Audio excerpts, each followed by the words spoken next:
Hey guys, welcome to the Game Dev Discussion Podcast. This is episode 45, and we have not quite a returning guest. We have Andreas Glad on, um, lead VFX artist at Ubisoft. And if you guys think you're having deja vu, you're not. I previously had Andreas on before Jacob, and the potato PC really let me down that day. But I am now on a new rig, I am on a new setup, and we are done with technical difficulties. So, Andreas, how we doing, bro? It's good. Feel like I've been here before. As I said, it's gonna be so much deja vu. Like, holy shit, this guy's voice, I recognize him. Just one Yeah. episode later. So as I briefly said off air, in the first podcast, first half of a podcast, the first bit was sort of the interview style questions. It was, it wasn't until the back end of it where we started getting some really interesting topics. So rather than retread all the sort of simple stuff, I'd like to jump straight back into a topic we were talking about. Sure. So for the cliff notes, the point we were talking about was what students or artists who are looking to get into this role should be doing. And I mentioned the Riot type stuff, the MOBA, VFX, lots of magic. And yeah, let's start there because we were talking about the fact that, I was suggesting that maybe people like that type of VFX because it allows the VFX art to take sort of center stage as opposed to in, like, say, conventional games where maybe the VFX is more of an atmospheric background thing that you shouldn't really consciously notice. So, Yeah. what were your thoughts on that?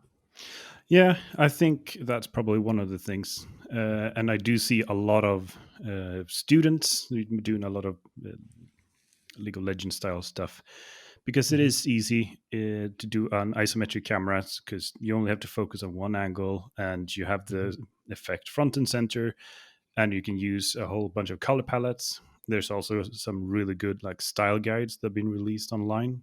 So I see why Mm-hmm. people are doing it.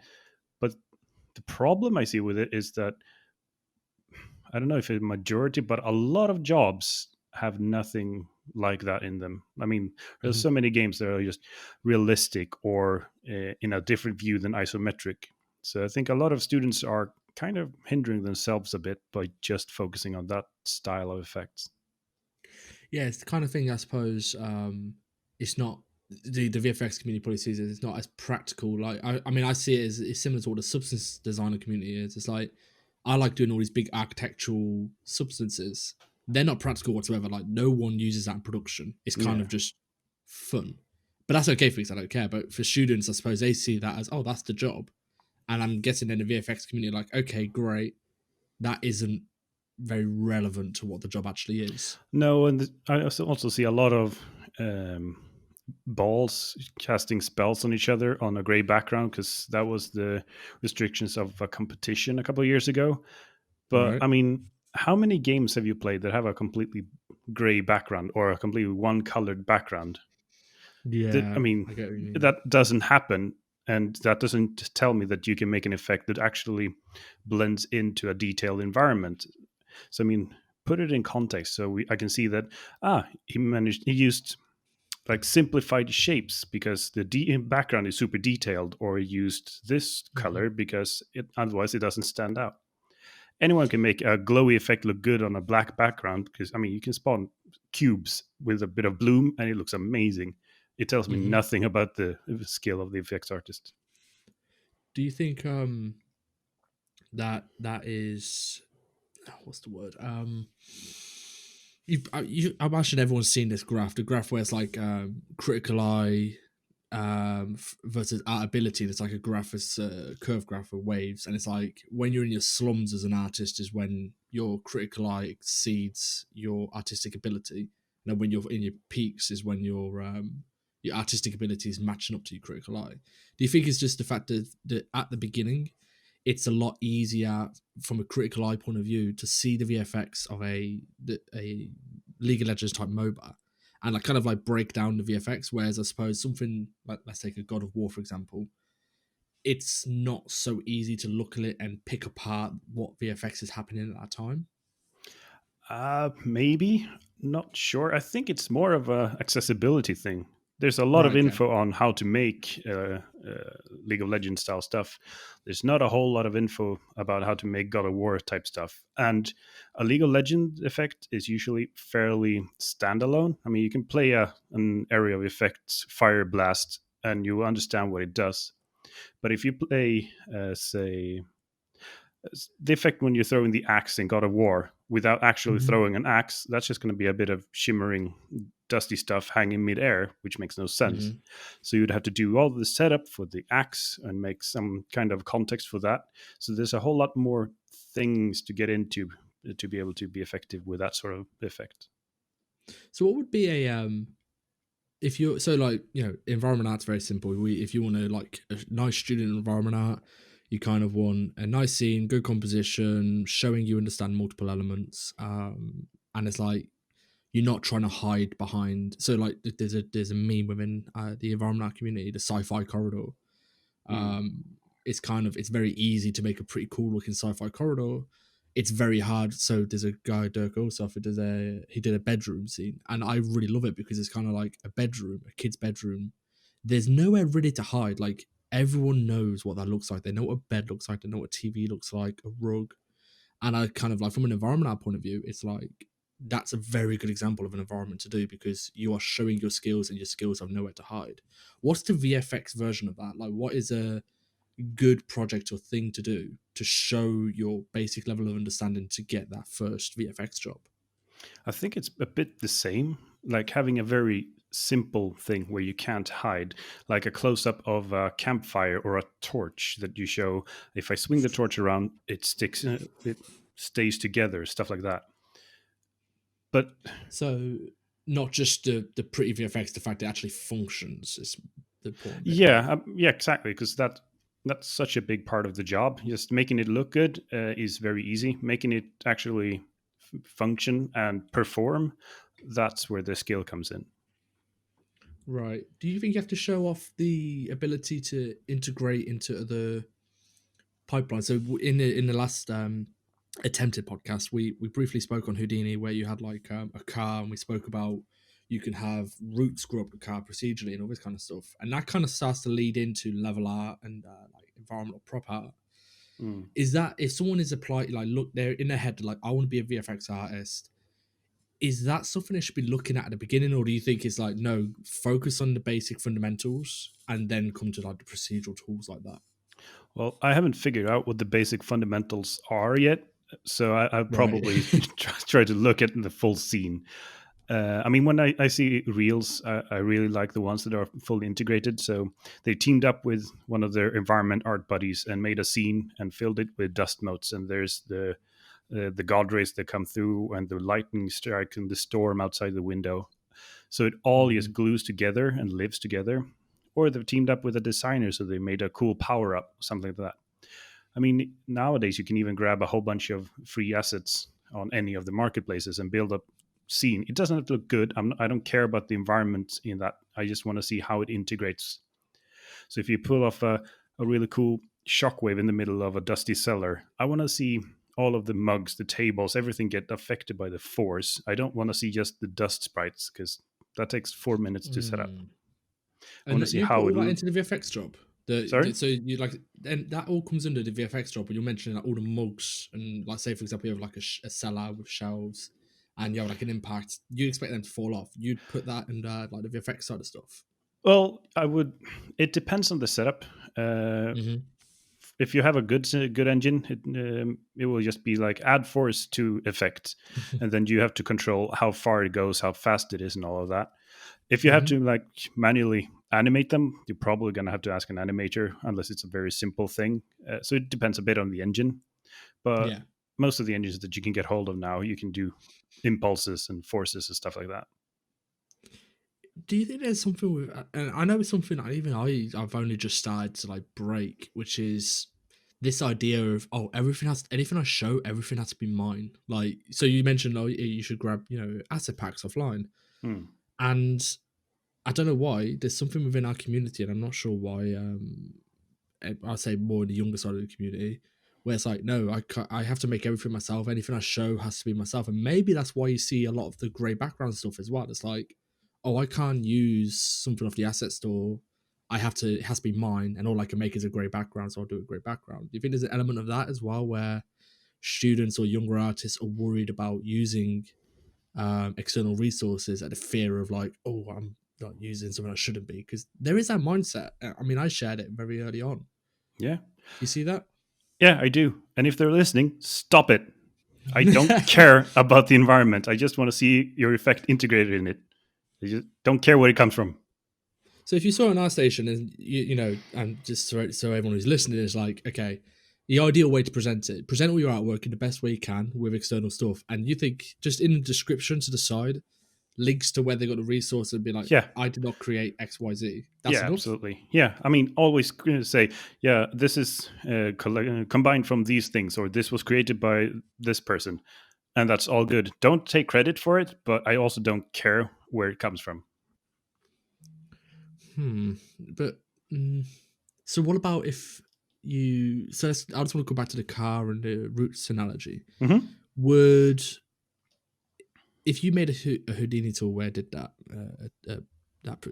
simulation, Mm. if you didn't make the car yourself and you had some some procedural roots, like the roots actual mesh and Mm. leaves and all that kind of stuff, again, would it fall under the same stipulation of I don't care that you didn't make the car or the actual art of the roots, I care about you made the tool work? Does that fall under the same category? Yeah, pretty much. I want to see how it works. I want to see what settings did you expose, because at some point you have had to think about the end user, because it's probably not going to be you adding all these roots. You're making this tool for someone else. This might be a bit under tech art, but VFX and tech Mm-hmm. art are very similar. But I want to see, okay, what parameters did you choose to present? Like, how do you drive this? Because you can make a super complex tool with all the settings in the world, and no one will be able to use it. So you have to be the one that prunes that down. All of that super interesting to me. What kind of mesh it grows over? I mean, if it shows that you can handle difficult cases, like going from the rear view mirror over to the door and stuff like that, that's really Mm-hmm. interesting. But I don't really care what the car looks like or where it comes from. Okay, that's really odd. It's like, as an artist, all I'm like, it's like the end product. I'm like, how good does it look? And it's like, oh, I made this with this crazy cool tool, and I'm like, yeah, cool tool, but like the car looks really cool, man. Like, it's so hard to switch your mindset into that. And designer does it a little bit. Like I've found now, and I think this is like I said, using the tools probably helps frame things up a little bit better. But it's like, with designer now, I'm like, oh, cool, yeah, cool sci-fi, like looks amazing, sci-fi like material. I'm like, but I know how that's made and I know how simple that is. And then I see like a super simple like gravel, like sand gravel. I'm like, holy shit, how did you get them tiny little shapes and macro details like to come through? I don't understand how you did that. And it's like you as you learn a software, it's like the underlying techniques and the ways you get things to work become the interesting thing, not the surface level art, so to speak. Yep. Um, did, but with that, does your how to phrase this? Does the artistic element sometimes supersede the technical element? Does something just look so cool, but it's so like even though it's super basic, the execution of that really cool looking thing supersedes the technicality side of it? Yeah, absolutely. A really good looking effect will always win. I mean that's what draws you in and start looking at it. And then after Mm-hmm. that, you might tear it apart. But this it won't work in these scenarios. But it did make me look and have a more of an interest in it. So I mean, having an effect with really good timing and really good levels in the colors, I mean, it's rare to find. I'm sad to say.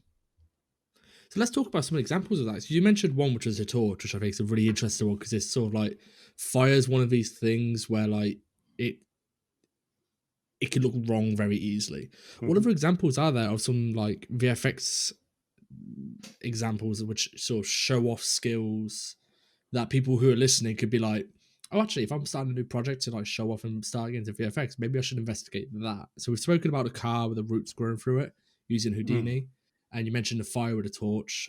What other examples are there? Stuff which makes you just, even though they might be simple or whatever, to make you perk up and go, oh, that's interesting. Like, what sort of things could people think about? Ambient VFX, especially if you're a Okay. junior, because that's something that you will be doing a lot for the first couple of years, like just making sure that scenes like fit. So you can make an environment scene and you get it and it's completely empty. Well, it might be lit, so it has a nice mood to it. But then they say, yeah, make this feel like it's a midsummer night and the vampires are going to come out of that corner. And you have to fill that with fog in the right areas to layer the scene. And have to add the smoke from the ruins in the background just to make it look like they've been already been tearing through the city. So you have to tell a story with your ambient effects without like just plastering them on so they pop out. Because if you look at the scene, you're going to look and say, damn, that is a moody looking environment. And you shouldn't actually see the effects. They should just be there. You should feel them. And that's a really tricky thing to do. And that's something you do a lot of, especially in the first couple of years. Dude, that's really interesting because it's just made me think of an analogy. So, like, so just to be clear, do you think you could achieve that with a grey blockout level you get from a designer, where like you don't rely on, like you said, you want a midsummer night days like scene and mood. You don't rely on the meshes to tell, or like the actual hard assets to tell that story. You use all the subtle stuff like the atmospherics to tell that story. That I'm correct to say you could use a grey blockout level to sort of block all this in, correct? Ish. You need Okay. some elements there to actually have something to layer. I'd say a more important part would be the lighting, because lighting and effects go a lot closer together than the environment and effects. Okay. Is this interesting? I was just thinking about so when I used to do a lot of like logo design, I never used to design logos with color. I used to always do in black and white because I said that a logo has to stand on its own 2 feet in order to Mm. if I could take a square, put a really nice color palette gradient in there, and it looks nice, like it looks good to me. Mm. Um, and I always used to think that if a logo could look good or look correct as black and white, then once I start adding color, it just enhances the experience. I was wondering if it was similar to a grey blockout level, but if you need to use it a little bit, well, lighting, like I said, lighting and VFX come hand in hand.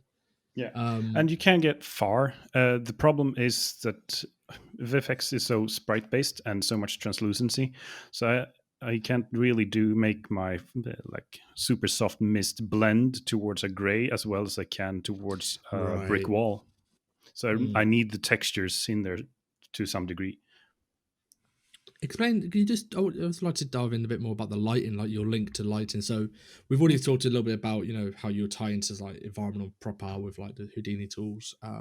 We said how at least it's technical art. Where does like VFX and lighting start to come together? Well, we're the poor bastards at the end of the pipeline. We're the ones who get screwed when people go over their time. No shade, no um, shade. no, absolutely not. I love all of the artists in the pipe. It's fine. No, I mean, at the end, you need to get lighting in. Sometimes the effects go before lighting, and then the lighting comes after. But it's usually a bit of a back and forth kind of thing, depending on the level, how much atmospherics it needs. Because if I chuck in a bunch of fog in a level and they light it as a bright day, that's not going to work. And if they Mm, put in a super bright spotlight at some point, that might make our sprites bloom out because the lighting on sprites is horrible in every engine. So we need to make a lot of custom stuff if they add like I mean the things that make levels interesting, like the guiding the players through the world, like, mhm, ooh, this doorway seems to be lit. Maybe if we add fog behind the doorway so it's actually silhouetted, that sort of stuff needs to happen after lighting has done their pass already. So it's usually a bit mhm. of back and forth. And then eventually we hand it over to audio, who's at the very end. But I mean, poor guys. Is that do you so you guys more take in turns to work with someone? It's not like your roles bleed into each other in such a way where you could transition between lighting art and VFX art fairly seamlessly. They are still quite separated in terms of skill sets, Yeah, but no, and you will they're interact separate. in. Okay. I mean, I can Um, add a point light to a fire, and they will shout at me because I'm screwing up their budgets. But I will still do it because it looks cool. but man, that's what I do love though. Is like some of the assets I've seen from, and it's one of some of the impressive stuff actually I've seen from artists. When I get them into Engine is, when they set up a blueprint and have like both a very nice prop with a nice VFX with like lights attached and functions attached. I'm kind of like, I just get this asset and I'm like, damn, this is just such a finished little package of stuff. Like you've shown understanding of lighting, VFX, scripting. Um, Yeah, I'm and always that's kind of the like, sort of oh, thing. that's cool. Yeah, that's the sort of thing you should be aiming at delivering as a VFX artist. It should be, because it's often you're not the one who's actually placing things in the world. That will be for the level art people or the designers. It depends on the studio, but Mm-hmm. you'll make things for others to play around with. So you need to make sure that when they place this in the world, it will integrate. So that means you will have to have lighting so it sits nicely in the world, and it has to have maybe the fog volume around it so it integrates with the rest of the fog. All of that you need to actually make sure that that's taken care of and thought of beforehand. So, with all that being said, what's some of the like downsides of a VFX artist? Just for context, like as a environment artist or props artist, everyone always moans about UV unwrapping, texel density, and like retopology. They're the bits that like, we always get hung up on, and you hear people moan about. What's the like tropes of VFX where it's like, oh god, I got to do that bit, like the really laborious part of it? It that varies from project to project, but it's usually the cleanup stuff like organizing, because we usually have a lot of effects, and just making sure, oh, we've updated the fog now and we need to go through and change that on all 219 levels, and I need to Ooh. do an update to all of these shaders because we couldn't use the Uber shader because that costs too much. Stuff like that, behind the scenes stuff that you don't get a nice result and it's not fun to do. So that's the painful part, I'd say. I mean, Does we love to complain about our tools as well. Because I mean, what's the last game you remember where the environment art used sprites or character artists? Because for me, that's pretty much uh, Duke Nukem or somewhere around there. Yeah, that era of the sort of Yeah, sprite but 3D based games. yeah, yeah. We're still using sprites, man. We haven't moved on since. So what's the next step then? So you're using sprites at the moment. Is it like ray tracing? Is it that sort of technology that brings in new stuff? I don't know. I'm thinking it's some sort of hybrid volumetric thing, like a 2.5D fluid, something like that. I It's tricky. I've had this discussion a million times, and we don't know because when PBR came and we went from shit and lighting for everything, but the effects like lived in the world because they had the same shit and lighting. And then PBR came and things started shading correctly, and the lighting did what it was supposed to do, and the effects didn't, because I mean they're quads facing the camera. They're not physically based anything, so Mm-hmm. now they just stick out like a sore thumb. It would be nice to catch up a bit with the lighting, but it would also be nice to leave sprites behind. But yeah, I don't know where we're going. So the bit I came to, which I'm obviously smart people than me will figure it out. Is I'm really curious about what all the ray tracing stuff's going to have an effect on. So when like normal Mm. maps first came in, and everyone was like, "Oh yeah, normal maps. That's for like tricking the camera to shade something to look 3D, and like that's all it is." But like Hmm. now, you think of normal maps. Normal maps are a utility. Like they're used for so many things other than just shading a model to look 3D. Like they're used Hmm. everywhere. And I'm kind of like they've sort of took they took a normal map and they've sort of broke it right down and then they've used it to do a load of other clever things. I'm kind of hoping and I'm looking forward to see what happens with ray tracing, because right now ray tracing is the obvious. Like, oh, let's make like really clever shadows and real lighting and light behaves like it should in real life. And I'm like, yeah, cool. That looks really nice. I'm like, all the stuff that's going on behind the scenes with it, I'm like, it's too clever just to be that surface level just lighting. And I'm really looking forward to seeing what people do when they break it down and they start getting it to be a utility rather than just a way of casting light. And I was Yeah, curious if VFX would fall into that category or not. I think we're gonna see a bit more of the same thing we saw with PBR, because we are catching up with the lighting a bit. We were faking it with 6 point lights and ray marching and stuff like that. But now when we actually have rays doing the bouncing, and we Mm-hmm. still have quads floating in midair without any volume, it's going to cause problems again. Yeah. uh, I am excited to see where it's going, though, because there are people pushing volumetrics, like Ryan Brooks is pushing a whole bunch of cool things over at Epic. So it's really nice to see how he can push like fake volumes, but also simulations, like in engine. Hmm. So I think that's going to be really interesting to see where that's coming. That's the bit I'm always excited for. Is always like, because I don't, I don't dive into this sort of stuff very often. Even the technical side of like environment art, I don't really dive into. And but it is always fascinating just watching what people are doing. Like every time Epic do one of their talks or the evangelists, I'm like, yeah, and they show off the next cool thing they're looking at and what it can do, and I'm like, holy shit, that looks sick. Mm-hmm. And VFX is one of them things where I look at. I've always liked VFX. It's always been quite interesting to me because we kind of use it, but don't appreciate for an environment artist, everyone who uses Unreal Engine is like throw some volumetric fog in, Mm-hmm. and like there's a bunch of surface level things that we take for granted, and it's like when NASA developed like a really cool new technology. In like 5-6 years, that technology drips back down into the public and it becomes like commonplace within the world. And I see that the same with like kind of like with VFX. Like there's this stuff which is really high level technical and super like, you have to be trained to use. But over the course of time, it gets worked more and worked more and worked more into the pipeline. That becomes what like volumetric fog is. This super simple tool that you drop in and it gives nice results straight away.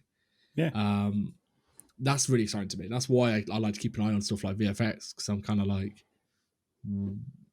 whatever's happening now will probably become easy to use in like another 3-4 years. Is there anything like Yeah. that right now you can think of that might take that sort of route? Hmm.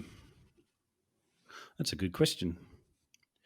I think there's nothing huge that's going to change unless the volumetric stuff becomes really cheap really quickly because someone figures something out.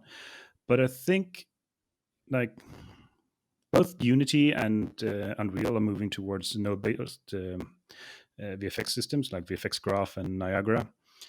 That gives us the same sort of power like we talked about with Houdini. So an effects artist can dive super deep into that stuff and do really complex things and then expose 3 parameters. Like, I want to do this uh, complex shape builder, but I only want to have a slider for how wide it should be, stuff like that. But it does 100 things underneath. But it allows you to actually just expose very few parameters. So people who don't care about all of this stuff, like environment artists, they shouldn't have to care about this. They should just get, here's the Flame Maker 2000 and just have all the sliders they want to just make it look the way they want. What happens underneath, uh, they shouldn't have to even know that it is happening. I Yeah. think that's a really interesting development because it allows so much tools to get to so many more people. So because there aren't that many VFX artists, but if we can make tools that other people can use, we can. That's like a force multiplier on what we're doing. Yeah, you basically apply like scalability to it. Like, okay, there's not Yeah, many of us, but if we can make this really good, like everyone uses it, it scales up exponentially. exactly. Do you just out of curiosity, like, I went to Vertex conference and did insights on who is the technical director Pixar. Was talking about RenderMan. Mm. And he was explaining a bunch of the cool stuff that Houdini does, and what they're doing for VFX and lighting. Does the game industry VFX artists look much to the film industry? Because, again, it's sort of that analogy of what they're doing, which is obviously too expensive to do in real time, over the Mm. course of time, drip feeds back down into game tech. And also game tech, you've got cinematics, which are basically film, so all the limitations that film has, a cinematic has. But Yep. do you guys look to them and see what they're doing, like the film industry in general, and sort of go, Oh okay, yeah. can we distill that down? So, what examples are there of that where you've sort of like with the VFX community has seen something in a film and distilled it down into something that the games industry can use? I mean, there's a ton of things. Like we now have GPU particles because that's the only way we can have enough particles to make like cool things like sparks. Like take Doctor Strange portals. We can do Mm-hmm. that now with GPU particles. That wasn't a thing at all like 5 years ago. So there's a lot of things like that. I mean, it's for a lot of effects artists, this is a bit of a hobby, seeing something like really high end and try to make it run in real time, looking as good as possible with the limitations we have. I saw just recently the guys making Embergen, like a real time fluid solver. They saw a post on Reddit where they were doing some kind of swirly smoke, and they posted, "Yeah, I simmed this on a monster PC. It just took some 26 hours. Future is now." And then they set up a fairly similar example that ran in real time, and that's really cool to see. Just to see how far can we push it while still be rendering frames per second. Yeah, So because it it's makes more it of a accessible as well. challenge. Well, no, but seeing Sorry. stuff like that, it makes it accessible because, like, like you said, oh, this took 26 hours on an absolutely disgustingly powerful PC. Like, Yeah. your average person looks at that and goes, well, that's a barrier of entry for me straight away. I can't even look at that. But when you show real time stuff, it's like, well, there's not such a barrier of entry to Yeah. get into Exactly. this stuff. And Mm. that's why I'm doing games as well. I'm too impatient to wait for a simulation that takes like minutes per frame. I mean, I'm gonna run out of things to distract myself with. That's gonna bore my mind out. I need stuff to happen. I need to be starting my effect over and over and over. Like change the parameter, click, change the parameter, click. Uh, a bit too. I have to admit, I agree. I agree. I couldn't do the whole. I was watching, when they were doing their demo on stage, and I'm like, look, I clicked this button, and then like I could render this frame out, and the frame took like 9-10 seconds, and it was like so he had to buffer like, and he time lapsed it down, and I was like, yeah, no, I couldn't work like that, man. I need to, like I said, I want to see my shit in real time. I like to spin. You Yeah. can't spinny grey box around that type of stuff, and I can't distract myself with that.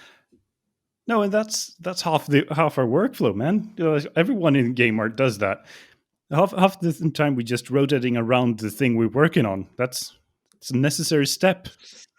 Yeah, and I spent an hour this morning. Like I started to block out a new scene, and I was just sort of zooming back and forth between this like end of the corridor, and I was like, I'm not really even thinking right now. I'm just doing this, and I think I must have wasted like 20 minutes just doing that, and I'm like, why do I do this to myself? You should try working on explosions, man. It's like play, play, play, play, play, play, play. Just you keep seeing the first 3 frames of the explosion because just want to see it from every direction to see if it looks perfect. Yeah, do exactly the same. what what's been like one of the biggest challenges you've faced as a VFX artist? Performance and heartbreak. We have to kill our darlings something fierce because everything we do is overdraw. So you can Mm. have things that look super cool for a long time of the project, and then you have to just completely murder it the last couple of months because there's no performance left for it. So people never get to see what it could have been. Yeah, that's the bit which always makes me wonder if I'm a games artist because I get very frustrated at that, seeing art get sacrificed to the altar of optimization. I mean, okay, so you're obviously experienced, so you kind of been there, done it. How do you? How I'm guessing this is something that is much tougher for younger artists or juniors or people in their first roles. When they see Hmm. their shit get cut or they see their shit get, like I said, they get sacrificed to the altar of optimization. How do Hmm. they? How do you help an artist through that? As someone who's experienced, and obviously you've been there and done it. What kind of things do you say to them? Because I mean, I've been doing it I've been doing this since I'm 19, so like 7 years, and even now I still get very, very frustrated at that stuff. So like, how do you help a younger artist through that? You just have to explain why it's happening. Like you can't just, yeah, I removed all of your effects from this part of the level because it was too expensive. You either get them to do it so they can either have the chance of removing it or try to optimize it, but they have to Mm-hmm. realize why. So you show them the numbers. This, and this is too high because we decided to add this crazy new rendering feature. So therefore, we now have only half the budget we thought we did. So you have to do the changes from this part of the level. So they have to understand why it's being done. It still sucks, but it's a lot better than, yeah, I just removed your stuff, because then they don't know, oh, is it because my lead didn't like it, or is the art director complaining, or what's happening? So you just And need does to it make sure tend they to know. be okay? Does that whole okay? Here's exactly why. Here's the limitations. Because I know, like, so using me as an example, I still, even though I know limitations and I see the budgets and stuff, I'm like, oh yeah, and I get frustrated that just the platform or the limitations. Um, when you have to explain Yeah, that, no, I do mean, you people take develop it? a healthy amount of hate for the consoles. You, that goddamn Xbox. Yeah, And it changed per generation as well, because since overdraw is handled differently depending on the architecture, all of this changes. So back in the day, you used to love working. The PS2 was cool. I mean, it could handle particles, and then PS3 came, and oh, come on, what have you done now?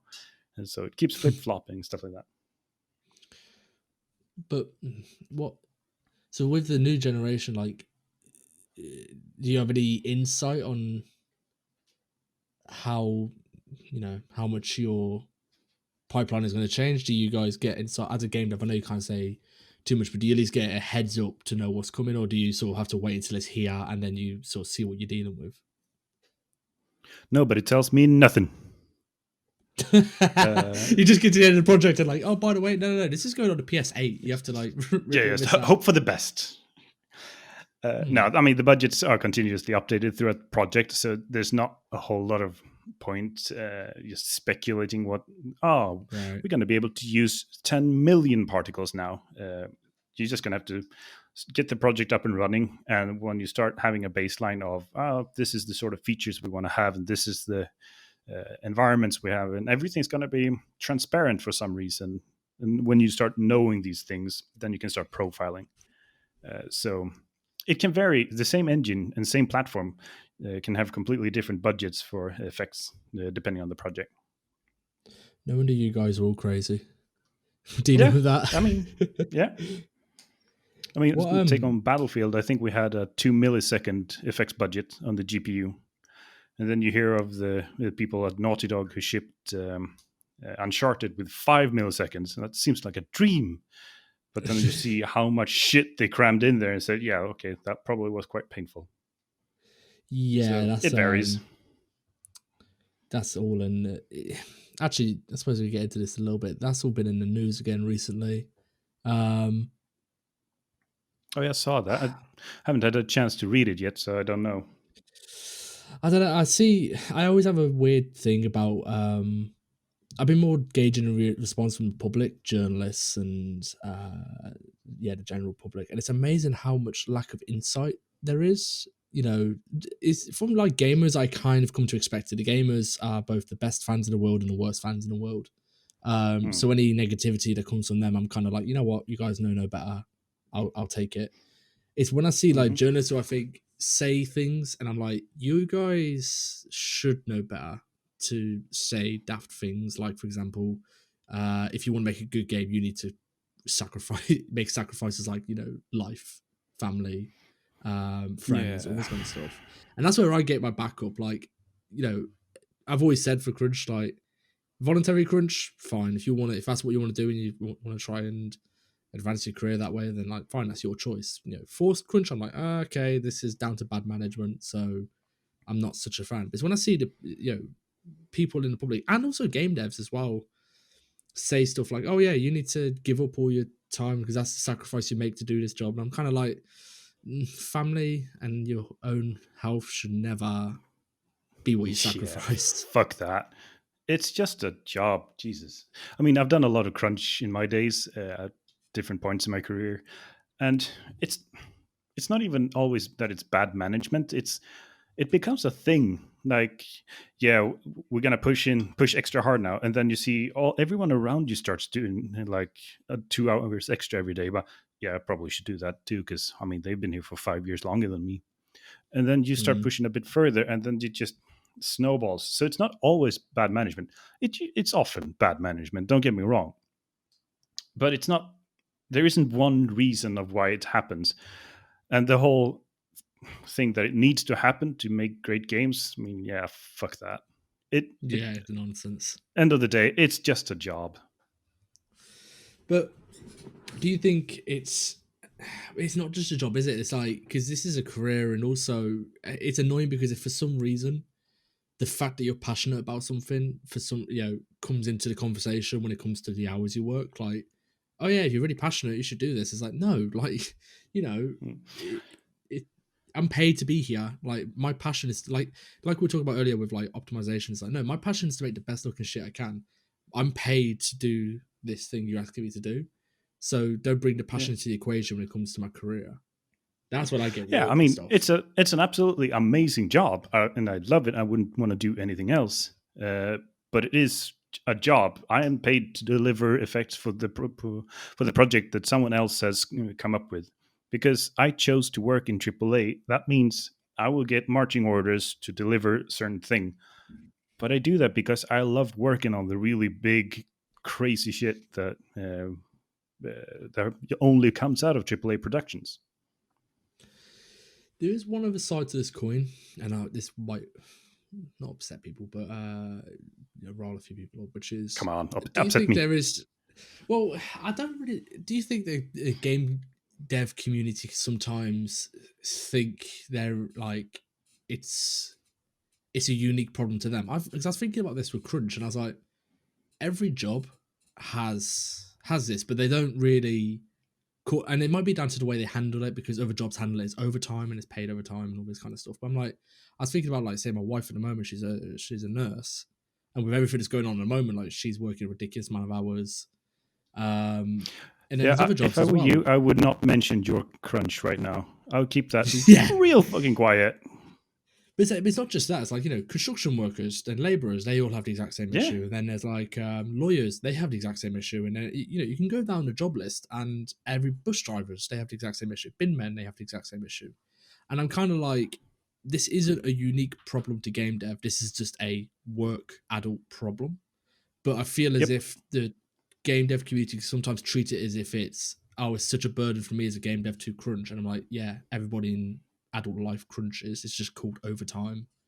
Mm. And they don't sort of shout about it so much.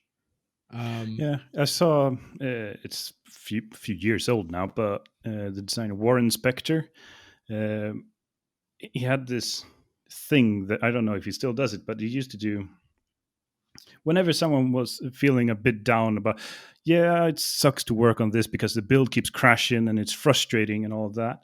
He said he had to uh, say, I can't remember what it was now, but he had to use a really silly voice and say, "But I could be digging graves," just to like show how absurd your complaining is. I mean, you're absolutely allowed to complain. I do it a whole lot.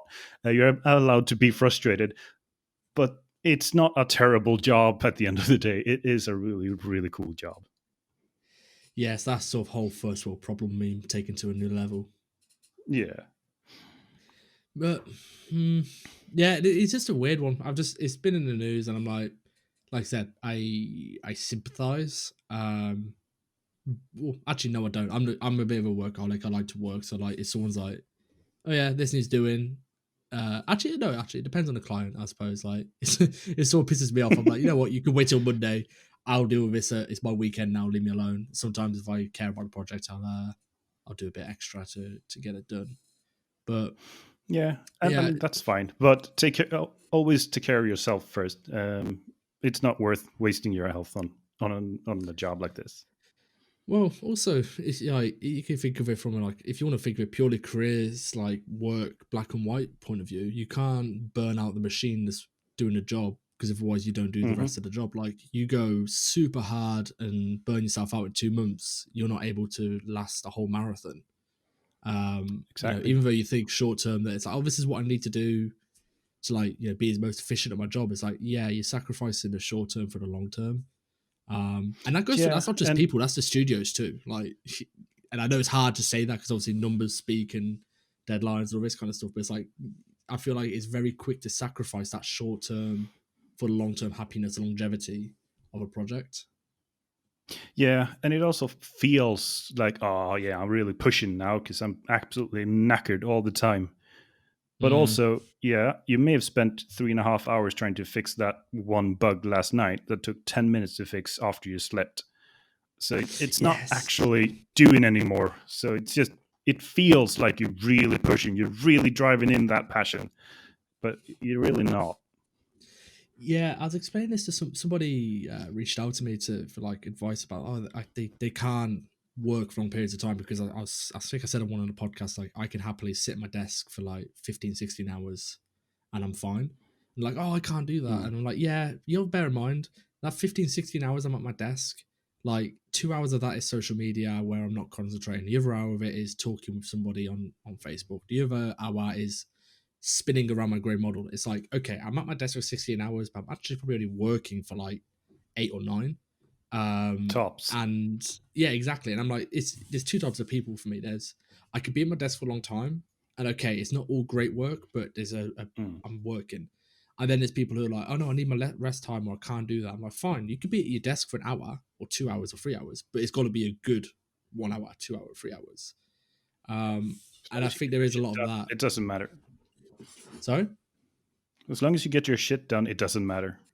Exactly, and and it's all like I said. It's amazing how much like just some rest does for you. Like I know there's been plenty of projects like where I've been bashing my head against a brick wall and I'm not getting any results and it's not looking as good as I wanted to. And I took a break from it, played some games for like a week, come back next week, and I'm like, oh, I'm actually got some energy and enthusiasm to actually try with this again. Yeah, There's a certain point where bashing your head against a brick wall isn't going to knock it down any quicker than just taking a detour to go grab a sledgehammer and come back and yeah. you'll knock it down much quicker. And knowing when to take that break and when to actually just keep knocking, that comes with experience. Yeah, I said this. I had a really good podcast with Josh Lynch last year. We're talking about burnout and like not really burnout, but that thing of fatigue and that it all Mm, comes under the same bracket. And yeah, I'm kind of becoming the mindset of basically it's kind of a rite of passage almost. Like until you have probably had that experience of hitting that wall and not getting through it and going through that mental fatigue, you don't know where that mm, wall is until you hit it. And like I said, with experience and you've gone through it a couple of times, it's like, okay, I'm starting to approach this point. I need to back off. yeah, Um, and there's a lot of stuff in the community where it's like dealing with burnout and all this kind of stuff and avoiding burnout. And I'm kind of like in the mindset of you probably need to experience it at least once just to know where that limit is for yourself. And not a lot of people like that, but I do think it's true. yeah, yeah. I can't say I agree with pushing that far. You should know yourself enough to know the signs when you're starting to get like, yeah, I'm not progressing now. I'm just getting more and more tired. That's when you should start backing off. Like getting all the way to actually exhaustion. That's just not a good move for anyone. No, not to exhaustion, but you have to get to the point where you are feeling fatigue and feeling like, okay, I'm not making progress here. Now, going to the point where you literally want to quit your job and everything, and yeah, that's obviously daft. But I think you do need Mm, to get to the point of not like I said, I'm feeling fatigued. I'm feeling like I'm not making progress. You have to reach a certain point because otherwise you don't know where. Because like I said, sometimes you do just need to keep knocking, yeah. and there is that element of it. I mean, actually, no. Now I'm thinking about it. It is a dangerous path to go down, I think. But I see I think what you it's. mean. I think it's there's a grain like there's an element of common sense, but it's easy for that common sense to be misconstrued for Yeah. sort of sheer grit. Yeah. Yeah, I think so. Yeah. No, now I'm thinking about like I'm trying to think how you word that better without just saying yeah, burn yourself out to the point where Yeah, you like I exactly. said it. Break yourself. Diamonds are made under pressure. That's what I always say to people when I'm feeling it. Yeah. Yeah, I mean, it's going to be a lot of diamonds after a game project. I don't know. To be fair, there's some great. I love it though because at the moment I'm seeing some guys who are like a couple of years ago who I was following. And I'm like, oh, they're pretty good artists. They're pretty cool.